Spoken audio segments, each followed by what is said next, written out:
என்கிட்ட இல்லாத விஷயம் அவகிட்ட என்ன இருக்குன்னா, என்ன இருக்கு? என்னடா இப்படி பண்ற நீ? What do you mean?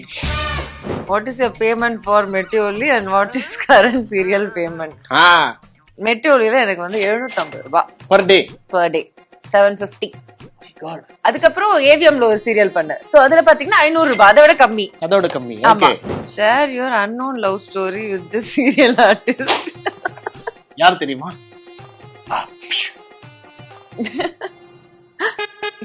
கமலேஷா.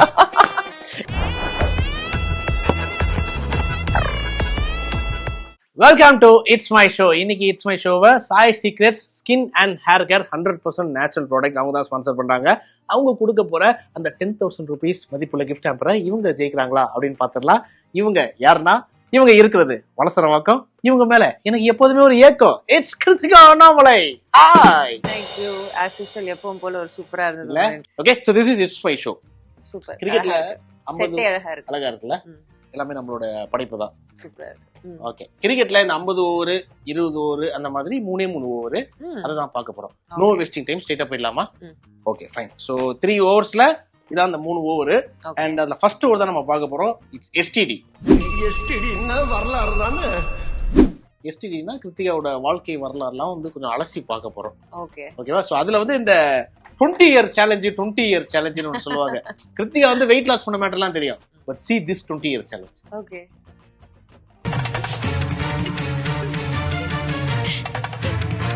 நீங்க கட்ட தாலி உங்ககிட்ட கொடுக்கறதாங்க முறை. 20 yearsக்கு முன்னாடி ஆமா. அதே கிருத்திகா இப்போ. see that.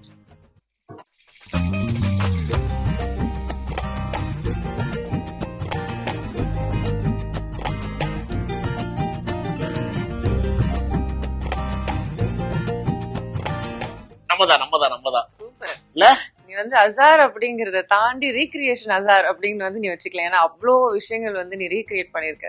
பட் சினிமால தான் நான் நிறைய ரீக்ரியேட் பண்ணிருக்கேன். நான் பண்ண ஒரே சீரியல் ரீக்ரியேஷன் வந்து இதுதான். ஓகே, அது உண்மை. இந்த அளவுக்கு எனக்கு இந்த சீன் வந்து ரொம்ப பிடிக்கும். சோ 2004ல இருந்த கிருத்திகாவும் 24ல இருக்க கிருத்திகாவும் எனக்கு தெரிஞ்சு பெரிய டிஃபரன்ஸ் தெரியல அதுல பாக்கும்போது. இல்ல, அது உண்மையாவே காட்ஸ் கிஃப்ட் தான். காட்ஸ் கிஃப்ட் தான். உண்மையிலேயே அது ஒரு நல்ல விஷயம். அண்ட் முக்கியமான விஷயம் நான் யோசிச்சது என்ன அப்படின்னா, இப்ப அதுல வந்து தாலி அத்துட்டா அருந்ததி அப்படிங்கிறதுனால ஒரு மிகப்பெரிய ஒரு போர்க்களமே நடக்கும். பட் ரியல் லைஃப்ல பார்க்கும்போது பிடிக்கலன்னு சொன்னா விலகி வந்துருந்தது ஓகே தானே? தாராளமா அது நல்ல விஷயம். ஏன்னா இருக்கிறது ஒரு லைஃப். நம்ம வந்து ஒரே இடத்துல இருந்து அந்த இடத்துல வந்து எப்படி இருக்கும், அதாவது நானா இல்லாத ஒரு விஷயம் இருக்கு இல்லையா, அது ஒரு டைம் வரைக்கும் தான் நம்மளால வந்து ஓகே ஃபேமிலி சிச்சுவேஷன், மற்றவங்களுக்காக சொசைட்டி அப்படின்னு ஒரு விஷயங்களை பார்த்து அந்த விஷயங்களை வந்து நம்ம தாங்கிட்டு இருக்கோம். ஒரு டைமுக்கு மேல அந்த ஸ்ப்ரிங் சொல்லுவாங்க தெரியுமா, அந்த ஸ்ப்ரிங் மேல நீங்க ப்ரெஷரை போட போட போட போட ஒரு டைம் மேல அது வந்து என்ன ஆகணும், அந்த ஸ்ப்ரிங் வந்து நல்ல பயங்கரமா வந்து வெடிக்கும். அந்த மாதிரி விஷயம் தான். ஸோ ஒரு விஷயம் வந்து நமக்கு நான் கத்துக்கிட்டேன். அது நானும் வந்து அப்படியே டக்குன்னு எடுத்த உடனே ஒரு விஷயம் வேண்டாம் அப்படின்னு சொல்லிட்டுலாம் வரல. ஸோ நிறைய விஷயங்கள் தாங்கி தாங்கி தாங்கி முடியாம வந்து பவுன்ஸ் பேக் ஆன மாதிரி தான் என்னோட விஷயம். ஸோ அதனால நமக்கு ஒரு விஷயம் பிடிக்கல, கரெக்டா இல்லை, நம்மளோட லைஃப்க்கும் சரி நம்மளை சுத்தி இருக்கவங்களும் சரி அது கரெக்டா இல்லை அப்படின்னும் போது நமக்கு எந்த லைஃப் பிடிச்சிருக்கோ அதை வந்து நம்ம தேர்ந்தெடுத்துக்கிறது தப்பு இல்லை. இல்ல, எனக்கு லைஃப்ல நான் அப்படிதான் முடிவு எடுத்தேன். ஏன்னா அந்த சீன்ல இந்த மாதிரி சிச்சுவேஷன் ஆகும்போது சூசைட் வரைக்கும் போலாமா அப்படின்னு யோசிச்சது செல்வம். ஆனா ரியல் லைஃப்ல சூசைட் வரைக்கும் போனது நம்ம கிருத்திகா தான். ஓகே, சோ வாழ்க்கையில பல தடைகளை தாண்டி இப்ப வந்து டிராவல் ஆயிட்டு இருக்கீங்க. கிருத்திகா அண்ணாமலை மறுபடியும் கல்யாணம் செய்ய வாய்ப்பு இருக்கா? நோ நோ நோ, சிங்கிள் தான். எஸ். இஷ்டம் இல்ல எனக்கு, அதுக்கான தேவைகள் இல்ல, தேவைகளும் இல்ல, எனக்கு அது இஷ்டமும் இல்ல. ஓகே, கிருத்திகா வந்து இந்த சீரியல்ல தான் பாம்பு வைக்கிறது, விஷ வைக்கிறது, போலீஸ் லிஸ்ட் போட்டு கண்ணெத்து சுடுறது அந்த மாதிரிலாம். பட் நிஜத்துல ரொம்ப எமோஷனல் அப்படின்னு கேள்விப்பட்டேன். அந்த மாதிரி ரொம்ப எமோஷன் ஆனது இதுக்கு நான் சின்ன சின்ன விஷயத்துக்கு எமோஷனல் ஆவேன். ஆனா இப்போ வந்து கண்ட்ரோல் பண்ணிக்கிட்டேன்னு வச்சுக்கோங்களேன். ஓகே, ஜென்டில்மேன் ஒரு படம் தெரியும்ல, செம சூப்பர் ஹிட் படம், அர்ஜுன் சார் படம். ஆமா, அதுல வந்து மனோரமா ஆச்சி வந்து அவங்களாம் வந்து சூசைட் பண்ணிப்பாங்க. அது வந்து நடிப்புங்கிறது அப்ப வேணா எனக்கு தெரியாம இருந்திருக்கலாம். இப்ப வந்து எனக்கு நல்லாவே தெரியும் அது நடிப்பு தான். ஆனா இப்பவும் அந்த படம் பாக்குறேன், அந்த சீனை பாக்குறேன்னா என் கண்ணுல இருந்து தண்ணி வரும். குறிப்பா ஏன் அந்த படம்? எத்தனையோ காட்சிகள் இருக்கு, பட் இருந்தாலும் அது ரொம்ப இருந்தாலும் எனக்கு வந்து நான் ஒரு டைமுக்கு மேல நான் ஏன் இவ்வளவு ஒரு படத்தை பார்த்தியே ஒரு எமோஷன் ஆகுறேன். எனக்கு என்னன்னா நான் ஒரு ரொம்ப கற்பனை பண்ணுவேன். ஸோ இப்போ நீங்க ஏதாவது ஒரு ஸ்டோரியோ இல்ல ஒரு விஷயம் என்கிட்ட வந்து நீங்க எக்ஸ்பிளைன் பண்றீங்கன்னா என்னோட இந்த பிரைன்ல வந்து இன்னொரு இடத்துல வந்து அது விஷுவலா நான் பாத்துக்கிட்டே இருப்பேன் நீங்க சொல்ற விஷயத்த. இப்ப நம்ம 2 பேரும் பீச்சுக்கு போறோம் அப்படின்னீங்கன்னா என்னோட இன்னொரு 2 பேரும் நம்ம கப்பல்ல உட்கார்ந்து இருக்கோம். ஆமா, எனக்கு வந்து அங்க ஆமா அந்த சைடுல வந்து நான் யோசிச்சுட்டே இருப்பேன், ரொம்ப இமேஜின் பண்ணுவேன். ஓகே, கப்பல்ல கடலை போட்டுருக்கோம் அப்படின்னா அது ஆமா. சோ நான் இன்டெப்தா அந்த இடத்துல இருக்கேன் அப்படின்னா நீங்க சொல்ல இந்த காதல கேட்டாலும் இன்னொரு கண் வந்து எனக்கு அந்த இடத்துல வேலை செய்யும். கற்பனை உலகத்துக்கு போயிருவேன். சோ ஓகே அது என்ன நடக்குதுன்னு. சோ அந்த படம் வந்து நான் ஏன் பர்டிகுலரா அதை சொன்னேன்னா நான் வந்து ரொம்ப ரொம்ப அதிகமா என்ன வந்து பாதிச்ச படம். யா செகண்ட் ஓவர். வாவ், இதான் அது. ஓவல் தில்லுக்கு துட்டு பார்த்திருப்பீங்கன்னு நினைக்கிறேன். ஓகே, சோ இதுல வந்து என்னன்னா 10 கார்ட்ஸ் இருக்குது. 10 கார்ட்ஸ் 5 கேன்சல் பண்ணா போதும். சோ 5 கிரீன் கார்டு, 5 சிகப்பு கார்டு. சோ 5ல எது கிரீனா இருக்கலாம், இல்ல எது வேணாலும் ரெட்டா இருக்கலாம். அது வந்து உங்களோட விருப்பம் தான். சோ ரெட் என்னன்னா கொஞ்சம் ஏடாகூடமான கேள்வியெல்லாம் இருக்கும். ஓகே, ஆமா. சோ ஆனா அந்த ரெட் கார்டு எடுக்கும்போது இமிடியேட்டா ஒரு கார்டுக்கு வந்து ஒரு 500 rupees உங்களுக்கு கிரெடிட் ஆயிரும். நீங்க 3 ரெட் கார்டு எடுத்தீங்கன்னா 10,000 மதிப்புள்ள நம்ம சாய் சீக்ரெட் வழங்குற ஒரு கிஃப்ட் ஹேம்பர் உங்களுக்கு நாங்க தருவோம். பிரச்சனையே வேணாம்பா, நான் வந்து பச்சை கார்டோடய போயிடுறேன்னா அது வந்து உங்களோட விருப்பம். சோ 10ல 5 கார்டு தான் எடுக்க போறீங்க. சோ முதல் கார்டு எடுத்துடலாமா? பச்சையா ரெட்டா? ஏடாகூடமா போறீங்களா? ரெண்டுனா நீங்க ஒருவேளை கேள்வி பார்த்ததுக்கு அப்புறம் அதுக்கு பதில் சொல்ல தயக்கமா இருந்துச்சுன்னா நீங்க டேர் பண்ணலாம். என்ன கேள்வி? Share your unknown love story with the serial artist. அந்த ஓடைய நீங்க ஏதோ காதல் அப்படின்ட்டு மக்கள் யார் தெரியுமா?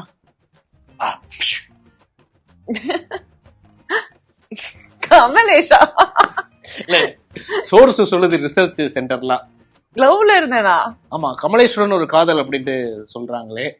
என்ன சொல்லி காதல் தானே, ஒரு கிரஷ் தானே, எல்லாருக்கும் எல்லாரும் இருக்கிறது தானே. நான் உண்மையை சொன்னா ஆனந்தம்னு ஒரு சீரியல்ல வந்து கமலேஷ் வந்து ஹீரோவா நடிச்சிட்டு இருந்தாரு. ஓகே, அப்பதான் நான் வந்து சீரியல்ல நடிக்க ஆரம்பிச்ச டைம் அது. ஸோ மெட்டி ஒலி அப்பெல்லாம் வந்து ஆரம்பிச்ச டைம். ஆனந்தம் சீரியல்ல வந்து சுகன்யா மேம் தான் ஹீரோயினா பண்ணாங்க. ஸோ அதுல வந்து ஒரு ரோல் பண்ணேன். அப்ப வந்து கம்பளு வந்து பார்க்க சப்பியா ஹைட்டா. ஸோ அந்த டைம்ல வேணா ஒரு கிரஷ்ன்னு சொல்லிக்கலாம். அது அன்னோன் லவ் ஸ்டோரி அப்படிங்கிற மாதிரிலாம் எதுவும் இல்லையே. இல்ல, அப்போ சீரியஸா இல்ல. சோ அந்த டைம்ல பிடிக்கும் அவனை, அவ்வளவுதான். அந்த டைம்ல பிடிக்கும் ஆனந்தம் சீரியல்ல. ஓகே, அந்த மாதிரி தானே தவிர அன்னோன் லவ் ஸ்டோரி எல்லாம் கிடையாது. நாங்க கேள்விப்படுறோம், இப்ப நிறைய இந்த சீரியல் ஆக்ட்ரஸ் எல்லாம் வந்து லைக் ஒரு ஃப்ரெண்ட்லி டேட் மாதிரி அப்பப்போ பண்ணிப்பாங்க அப்படின்னு கேள்விப்படுறோம். அந்த மாதிரிலாம் இருக்குன்னு நானும் கேள்விப்படுறேன். தைரியம் எல்லாம் நமக்கு கிடையாது. நானும் பண்ணேன். No dating. அதையும் மீறி நமக்கு தைரியம் வருது பண்ணோம்னா ஒரு சில ஆசைகள்லாம் இருக்கும்ல நமக்கு. சோ அது மாதிரி எனக்குன்னு ஆசை இருக்கு. இந்த மாதிரி என்னன்னா தனியா தியேட்டருக்கு போகணும், சோலோ டேட் நான் தனியா போகணும், தனியா ரெஸ்டாரண்ட் போகணும், இல்லையா ஏதாவது ஷாப்பிங் தனியா போய் என்ன பண்ணுவீங்க, சோலோ ட்ரிப் போகணும். இல்ல அதெல்லாம் வந்து ஒரு லைஃப் இல்லையா? சோ அடுத்த ஜென்மத்துல இருக்கோமா இல்லையா தெரியல. தனியா சோலோவா என்ஜாய் பண்ணணும். ஆமா, நீ சொல்றதுக்கும் நான் சொல்றதுக்கும் வித்தியாசம் இருக்கு. ஜஸ்ட் ஒரு பேசுறதுக்காச்சும் ஒரு ஆள் இல்ல, அதுக்காக சொல்றேன். ஏன் தனியா போறோம்னா தனியா போய் மெடிடேட் பண்ண போறது கிடையாதுங்க. தனியா போய் இப்ப நீ சொன்னா பேசுறதுக்கு ஆள் இருக்குன்னா இப்ப உன் கூட போறேன்னா நான் உன் கூட மட்டும் தான் பேசிட்டு இருப்பேன். சோலோ ட்ரிப்னு போனேன்னு வச்சுக்கோங்க, புது ஆட்களோட புது ஃப்ரெண்ட்ஷிப் கிடைக்கும். அப்படி அதனாலதான் நம்ம கேமராமேன் போய் வந்து டக்குன்னு டிக்கெட் எடுத்துட்டு கோவா போலாம், யாரெல்லாம் கிடைக்குதா எல்லாருக்கும் ஃப்ரெண்ட்ஷிப் பண்ணலாம் அப்படின்ட்டு. சோ அது வந்து ஒரு புது ஒரு விஷயம். தனியா போகணும்னு பல பேர் சொல்றதுக்கான காரணம் இதுதானா? இதுவும் ஒரு காரணம். பார்க்ல வைரமுத்து வந்து சம்டைம்ஸ் தனியா வந்து கொஞ்சம் கவிதை எல்லாம் யோசிச்சிருப்பாரு. அந்த மாதிரி ஏதாவது திங்க் பண்றீங்களாட்டு? இல்ல. சோ அதனால இதெல்லாம் இருக்கு, போகணும் அப்படின்னு ஒரு ஆசை இருக்கு. ஆனா இது வரைக்கும் எதுவும் பண்ணது இல்ல. ஆனா பண்ணிடணும். இன்னும் ஒரு 10 years 15 yearsக்குள்ள அதெல்லாம் முடிச்சிடணும். சோ கமலேஷ் மேல உங்களுக்கு இருந்தது காதல் அல்ல, அது சும்மா அந்த டைம்ல இருந்த ஒரு கிரஷ். ஒரு சைட்டா வாங்க, அதை வச்சுலாம் நீங்க ரொம்ப பண்ணிக்காதீங்க அப்படின்னு அவங்க சொல்றாங்க. சைட் சிக்கோட ரொம்ப சைட் சிக் அது, அவ்வளவுதான். கடைசி கட்ட 11வது கட்ட சைட் சிக்கா நீங்க. ஓகேவா? Okay fine. இந்த கேள்விக்கு நம்ம டேர் பண்ணலாமா வேணாமா நம்ம அடுத்த இதுல யோசிச்சுக்கலாம். 50-50 நான் ஏத்துக்கிறேன். Okay fine. அடுத்தது பச்சை காடா இல்ல சிகப்பு காடா? பச்சை காடு போவோம். பச்சை காடு போவோம். பச்சை காடா நான் தான். என்ன நல்ல விஷயம் இருக்குன்னு பாப்போம். இதுல வந்து 3 இமேஜஸ் இருக்குது. ஓகேவா? இமேஜை பாரு, ஆன்சரை கூறு. ம். ஸோ அந்த இமேஜுக்கு ஏற்ற மாதிரி நான் கேள்வி கேட்பேன், நீங்க அதுக்கு answer. Okay. See the image. இவங்க கிட்ட இருக்கிற விஷயம் உங்ககிட்ட இல்ல அப்படின்னு நீங்க ஃபீல் பண்றது, உங்ககிட்ட இருக்கிற விஷயம் அவங்க கிட்ட இல்ல அப்படின்னு நீங்க சொல்ல விரும்புவது. ரேஷ்மா பாசிபிலிட்டி. யா, என்னுடைய தோஸ்த். ஆமா. ஓகே. என்கிட்ட இல்லாத விஷயம் அவகிட்ட என்ன இருக்குன்னா, என்ன இருக்கு? என்ன இருக்கு? என்னடா இப்படி பண்றது? What do you mean? நான் வந்து அவளை விட 2 இன்ச் ஹைட்டா இருப்பேன். சோ உங்ககிட்ட இருக்க ஹைட் அவங்க கிட்ட இல்லன்னு நினைக்கிறீங்க? கண்டிப்பா. ஏன்னா அது அவளுமே வந்து அதை சொல்லியிருக்கா ஓகே என்கிட்ட. நல்ல ஹைட் நீ, உனக்கு எனக்குமே வந்து இந்த டிஃபரன்ஸ் இருக்குல்ல, நல்ல ஹைட், நீ நல்ல ஹைட் தானே அப்படின்னு. இல்ல ஆனாலும் நீ வந்து ரொம்ப நல்ல ஹைட்டு, சோ அப்படின்னு அவளே வந்து காம்ப்ளிமெண்ட் கொடுத்துருக்கா. சோ அதனால வந்து அதை நான் பெருமையா எடுத்துக்கலாம். ஃபைன். அவங்க கிட்ட இருக்கிறது உங்ககிட்ட இல்ல நீங்க ஃபீல் பண்ணுவீங்க? அவகிட்ட இருக்கிறது வந்து நல்ல ஃபீச்சர்ஸ். அவ வந்து அவரோட ஸ்கின்னை வந்து ரொம்ப நல்லா வந்து மெயின்டைன் பண்ணுவா. சீரியஸா? உடல் ரீதியா நான் கேட்கல. ஒரு திறமையா இருக்கலாம், நடிப்பு திறமையா இருக்கலாம், என்னவா வேணாலும் இருக்கலாம். நீங்க ஏன் அங்கேயே சின்ன சர்க்கிள் போட்டுக்கிறீங்க? இல்ல, எனக்கு மத்ததெல்லாம் எனக்கு பெருசா தெரியல. ஓகே, பெருசா தெரியாத மட்டும் தான் சொல்றீங்க. ஃபைன், புரிஞ்சுக்கோங்க, புரிஞ்சிருச்சு. இப்ப நான் கேள்வி கேட்டுறேன், அப்புறம் இமேஜை பாத்துடலாம். இவங்களுக்கு ஒரு அட்வைஸ் சொல்றதா இருந்தா என்ன சொல்லுவீங்க? கிரேசி பட்டு. ஆமா, சொல்லுங்க. ஒரு இவளுக்கு என்ன அட்வைஸ் கொடுக்கணும்னா, பாவம் இந்த வயசுல நிறைய விஷயங்கள் வந்து என்னென்ன கத்துக்கணுமோ கத்துக்க கூடாதோ எல்லாத்தையுமே வந்து கத்துக்கிட்டான்னு வச்சுக்கோங்களேன். தெரிஞ்சிருச்சு நிறைய விஷயங்கள். அட்வைஸ் கொடுக்குற அளவுக்கு ஒன்னும் இது இல்ல.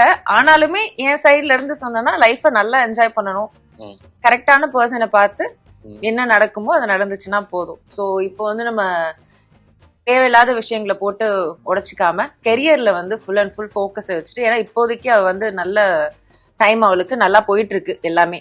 சீரியல் ஆகட்டும், சீரியல்ல வந்து இப்போ ஒரு சேனல்ல ஒன்று பண்ணிட்டு இருக்கா, நெகட்டிவ் ரோல், சூப்பரா இருக்கு, செம்மையா இருக்கு. ஸோ அதை அப்படியே வந்து மெயின்டைன் பண்ணிட்டு அவள் கெரியர்ல மட்டும் ஃபோக்கஸ் பண்ணி அவ வந்து நடந்துகிட்டா நடக்க வேண்டியது நல்லா நல்லபடியா நடக்கும்.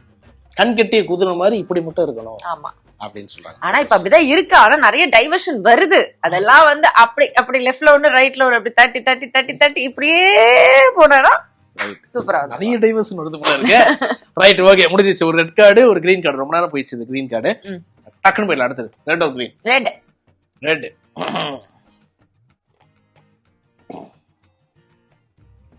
What is the question? What is your favorite alcohol drink? And at what age you started? உங்களுடைய ஃபேவரட் ஆல்கஹால் ட்ரிங்க் என்ன, எந்த வயசுல ஸ்டார்ட் பண்ணீங்க அப்படிங்கிறது கேள்வி. ரொம்ப சோசியலிசமான இந்த உலகத்துல இதை நீங்க சொல்றதுல எந்த தப்பு இல்லை.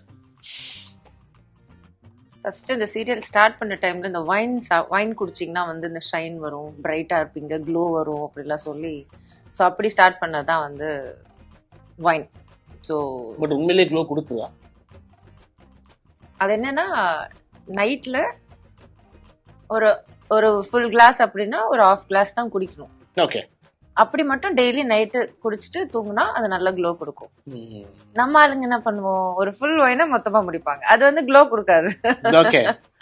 சோ அந்த மாதிரி விஷயம் தான். சோ வைன் குடிச்சா க்ளோ கொடுக்கும் அப்படிங்கறது வந்து குவான்டிட்டி வந்து ரொம்ப கம்மியா எடுக்கணும், அவ்வளவுதான்.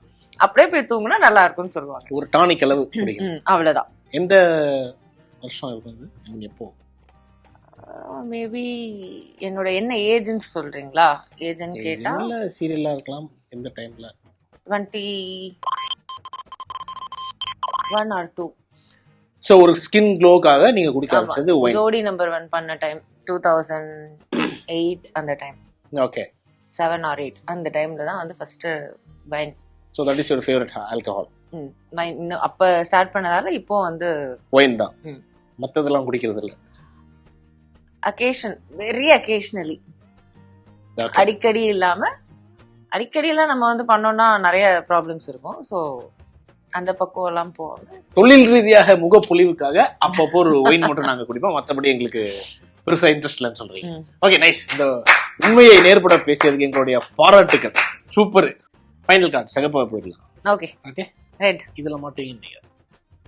ஆல்ரெடி எல்லாத்துலயும் மாட்டிட்டு தானே இருக்கேன்.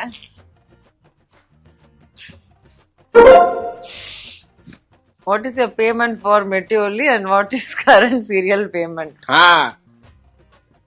உண்மையை உறக்க சொல்வோம் என்று ஒருத்தர் வீட்டுல சபதம் எடுத்துட்டு வந்திருக்காங்க. உண்மையதான் சொல்லுவாங்க. கண்டிப்பா கண்டிப்பா உண்மையா சீரியஸா. மெட்டியோலியில எனக்கு வந்து 750 ரூபாய் பர் டே. 750.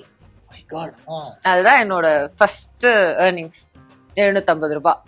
அதுக்கப்புறம் ஏவிஎம்ல ஒரு சீரியல் பண்ணேன். சோ அதுல பாத்தீங்கன்னா 500 ரூபாய், அதோட கம்மி. ஆமா, ஏன்னா ஏவிஎம்ல வந்து கமிட் ஆகும்போது சொன்ன விஷயம் என்னன்னா, நாங்க சொன்ன டேட்ல பேமெண்ட் கொடுப்போம், சொன்ன டேட்டுக்கு வந்து கேன்சல் பண்ண மாட்டோம். என்ன ஷூட் இருக்கோ டேட்னா ஒரு 5 நாள் இப்ப டேட் குடுக்கறேன்னா அந்த 5 நாள் கண்டிப்பா உனக்கு ஷூட்டிங் இருக்கும். ஓகே, இப்ப 1ஆம் தேதி நான் வந்து உனக்கு பேமெண்ட் குடுக்கறேன் அப்படின்னா 1ஆம் தேதி உன் கையில வந்து செக் இருக்கும். ஒண்ணு நீ வந்து ஆபீஸ்ல வாங்கிட்டு போனா, இல்லன்னா வீடு தேடி அவங்களே வந்து கொடுத்துட்டு போவாங்க. சோ 750ல இருந்து 500ன்னு சொன்னாங்க. ஆனாலும் ஓகே அப்படின்னு சொல்லிட்டு அடிச்சதுதான். சோ ஃபர்ஸ்ட் பேமெண்ட் பாத்தீங்கன்னா 750 மெட்டியோலியில. Okay. And current serial payment, current serial 2 serial பண்றேன். ஒன்னு மல்லி, இன்னொன்னு கார்த்திகை தீபம். ஓகே.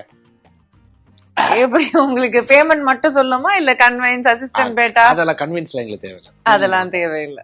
ஓகே, சரிகம். அதான் மல்லில வந்து 10,000. ஓகே. கார்த்திகை தீபம்ல 12,000. சிறப்பு, சூப்பர். சோ 750 இருந்து 10 மடங்கு உயர்ந்து வந்திருக்கீங்க.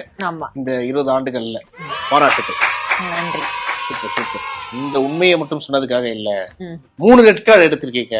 So as per game rules நாங்க வந்து அந்த 10,000 rupees மதிப்புள்ள கிஃப்ட் உங்களுக்கு நாங்க தரப்போறோம். இது வந்து சாய் சீக்ரெட்ஸ் வழங்கும் ஸ்கின் அண்ட் ஹேர் கேர். ஓ, சோ நீங்க யூஸ் பண்ண ஆரம்பிச்சீங்கன்னா மறுபடியும் கமாண்ட் கேப்பீங்க, அந்த அளவுக்கு இருக்கும். கண்டிப்பா. இதுதான் நீங்க அப்ப வந்து இந்த டேர் பண்ணதுக்கு மீன்ஸ், ஆமா, டேரான விஷயங்கள் ரெட் கார்டு எடுத்ததுக்கு ஒருத்தான ஒரு எஸ் கண்டிப்பா இருக்கும். நீங்களே வாண்டடா கால் பண்ணி இன்னும் 2 ரெட் கார்டு எடுக்கட்டாங்க. Okay, final. சோ இதோட செகண்ட் ஓவர் முடிஞ்சிருச்சு. சூப்பர். டன்.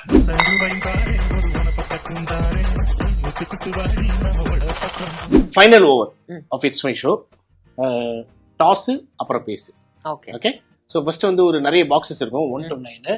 சோ அதுல வந்து டாஸ் யார் வின் பண்றாங்களோ அவங்க வந்து ஒரு பாக்ஸ் சூஸ் பண்ணணும். அந்த பாக்ஸுக்குள்ள இருந்து என்ன வருதோ அதுக்கு ரியாக்ட் பண்ணணும். ஓகே. சோ டாஸ் போட்டா டெயில். ஓகே, நீங்களே சூஸ் பண்ணலாம். நம்பர் 9. 9க்குள்ள என்ன இருக்கு? ரித்திகா, எப்படிமா இருக்க? நல்லா இருக்கியா? என்னடி முழிக்கிற? யாருன்னு ஞாபகத்துக்கு வரலையா? என்னெல்லாம் உனக்கு ஞாபகத்துக்கு வருமா? மறந்துருப்பீங்க. யார் இந்த வயசான பார்ட்டின்னு தெரியுதா? ஐயோ, தெரியல எனக்கு. தெரியலையா? அங்க சொன்னது கரெக்ட் தான். எந்த லேடின்னு தெரியல? லேடி மாதிரியே தெரியல ஆக்சுவலி. வாய்ஸ் ஆஃப் லேடி யாரோ வந்து மாத்தி பேசின மாதிரி இருக்கு. அவர் யாருன்னா ஜெய் ஒன்றும் இல்லை, எனக்கு உங்கள்கிட்ட ஒரு முக்கியமான கேள்வி, நீங்க கண்டிப்பா பதில் சொல்லணும். நம்ம பாடவளம் ஷூட்டிங்ல நடிக்கும்போது ஆன் ஷாட்ல வந்து நான் ஒரு சம்பவம் பண்ணிவிட்டேன். அதுல பாதிக்கப்பட்ட நீங்க, உங்களை நான் பழி வாங்க மாட மாட்டேன் ஜி, இது அடுத்து எனக்கு சீன் அமையாமல போடு இருக்கு ஜி உங்களுக்கு அப்படின்னு பயங்கரமா வந்து சபதம்லாம் போட்டீங்க. ஆனா கடைசி வரைக்கும் எனக்கு பழி வாங்கிறதுக்கான வாய்ப்பு சரியா உங்களுக்கு அமையல. அது என்னன்னு ஞாபகம் இருக்கா? என்ன சம்பவம் நடந்தது? பேசிக்கா நான் வந்து ஒரு ஞாபகம் மறதி கேஸ், இது மாதிரி ஒரு விஷயம் ஏதோ நடந்தது, நானும் சொன்ன ஞாபகம் இருக்கு. ஆனா எதனால அப்படிங்கறத நான் மறந்துட்டேனே. அது நான் சொல்றேன், ஏதோ வந்து சாப்பாட்டை ஊட்டி விடுற மாதிரி ஒரு சீனா. ஆமா, அதுல பாவக்காய் வச்சு ஊட்டிட்டாரு. கரெக்ட். What happened? ஆமா, அது என்னன்னா பாண்டவர் இல்லம் வந்து அது நான் நடிச்ச சீரியல்லயே வந்து எனக்கு ரொம்ப பிடிச்ச சீரியல் மெட்டியோலி. அப்படி வந்து எவர் கிரீன். அதுக்கப்புறம் பாத்தீங்கன்னா வந்து பாண்டவர் இல்லம் என்னோட லைஃப்ல ஹிஸ்டரியில ஒரு மைல்கல் அப்படின்னு சொல்லலாம். ஒரு சூப்பரான சீரியல். சோ அதுல என்ன ஸ்பெஷல்னா, நாங்க எல்லாருமே வந்து கீழே உட்காந்து டைனிங் டேபிள்லாம் இருக்கும். ஆனா டைனிங் டேபிள்ல சாப்பிட மாட்டோம். எப்பவுமே 10 பேரும் கீழே உட்காந்து வாழை இலையில தான் சாப்பிடுவோம். அந்த சீரியல்ல அது ஒரு ஸ்பெஷல். எப்பவுமே அப்படிதான் இருக்கும். சோ எங்களோட ஒரு இன்டிமசி சீன் அது. அப்ப வந்து இன்டிமசி சீனா இல்லையா, ஏதோ ஒரு சீன் தான். ஓகே, ஆக மொத்தம் அவர் எனக்கு ஊட்டி விடுவாரு. அது என்ன சீக்வன்ஸ்னு எனக்கு ஞாபகம் இல்ல. அவர் வந்து எனக்கு ஊட்டி விடுவாரு. ஊட்டி விடுறதுல நான் வந்து அவர்கிட்ட ஸ்பெசிஃபையா சொல்றேன், அதாவது ஃபுல்லா நான் சாப்பிடணும். அதனால நான் அவர்கிட்ட வந்து சொல்றேன், சாம்பார்ல வந்து பாத்தீங்கன்னா எனக்கு பாவக்காய் பிடிக்கவே பிடிக்காது. அப்படி ஒரு அலர்ஜி எனக்கு. பாம்பை பார்த்தா எப்படி ஒரு அலர்ஜி வருமோ எனக்கு அந்த மாதிரி ஒரு அலர்ஜி. சோ எங்க அம்மாவே வந்து ரொம்ப கஷ்டப்பட்டு ஐயோ நல்லதுமான்னு சொல்லி சாதத்தெல்லாம் பிசைஞ்சு ஒரு வழி இல்லாம என் தங்கம்ல செல்லம்ல அம்மாக்காகல அப்படின்னு சொல்லி அப்படி கெஞ்சி ஊட்டி விட்டாதான் அதை நான் சாப்பிடுவேன். அதுவும் பொரியல் பண்ணாதான். அது சாம்பார்லயோ இல்ல கார குழம்புலயோ போட்டா ஒரு 4 நாளைக்கு அந்த டேஸ்ட் எனக்கு உள்ளுக்குள்ளேயே இருக்கும். நான் சாப்பிட மாட்டேன். இன்னைக்கு டேரா பாவக்காய் ஜூஸ் வச்சிருக்கோம். டைம் இல்லாத காரணத்தினால முடியல. அதனால நான் வந்து அவர்கிட்ட அவ்வளவு ரெக்வெஸ்ட் பண்றேன், ஜி ஊட்டும் போது பாவக்காய் ஊட்டிடாதீங்க, அதனால வந்து அதை மட்டும் தள்ளி வச்சிருங்க. ஏன்னா அன்னைக்குன்னு பார்த்து ப்ரொடக்ஷன்ல வந்து பாவக்காய் சாம்பார். ஓகே. சோ நம்ம வந்து வேற எங்கேயும் வாங்க முடியாது. அது ஈவினிங் டைம் சம்திங் ஏதோ அது. அதனால வேற வழியே இல்லாம நான் அவர்கிட்ட ரொம்ப ரெக்வெஸ்ட் பண்ணி தான் சொல்றேன், நீ கூட நடிக்கிற என்ன பண்ணணும், சரி என்னன்னா அந்த டைலாக் அந்த சீன்ல வந்து நான் சாப்பிட்டுக்கிட்டே நான் வந்து அழணும், டைலாக் பேசணும், இவ்வளவும் இருக்கு. ஓகே. இவ்வளவு ரெக்வெஸ்ட் பண்றேன். கரெக்டா டேக்ல ஊட்டும் போது இவ்வளவு பெரிய பாவக்கா எனக்கு கண்ணுல இருந்து உண்மையாவே தண்ணி வந்துருச்சு. எனக்கு சாப்பிட்டு முடியல. இப்ப அது பாவக்காவை கடிச்சதுக்காக நான் ரியாக்ட் பண்ணி நான் நிறுத்தினாலும் வேஸ்ட். இவ்வளவு தூரம் நான் சாப்பிட்டு அதுக்கு நான் ரியாக்ட் பண்ணிடலாம்னு சொல்லிட்டு நடிச்சு முடிச்சு அடுத்த செகண்ட் யோ உங்ககிட்ட அவ்வளவு சொன்னேன், இப்படி பண்ணிட்டீங்களே, இதுக்கு நான் பழி வாங்காம விட மாட்டேன். அதுதான் இன்னும் பழி வாங்கல. ஆனா அதுக்கான வாய்ப்பு எனக்கு கிடைக்கல. அதுக்கான வாய்ப்புகள் கிடைக்கும். ஃப்ரம் த பிகினிங்ல இருந்து சேவாக்கு மாதிரி எல்லா பாலும் 6 தான். ஃபுல்லா உண்மையா பேசின கிருத்திகாவுக்கு thank you so much. And once again it's my show வந்து விளையாடுனதுக்கு நன்றிகள். நன்றி.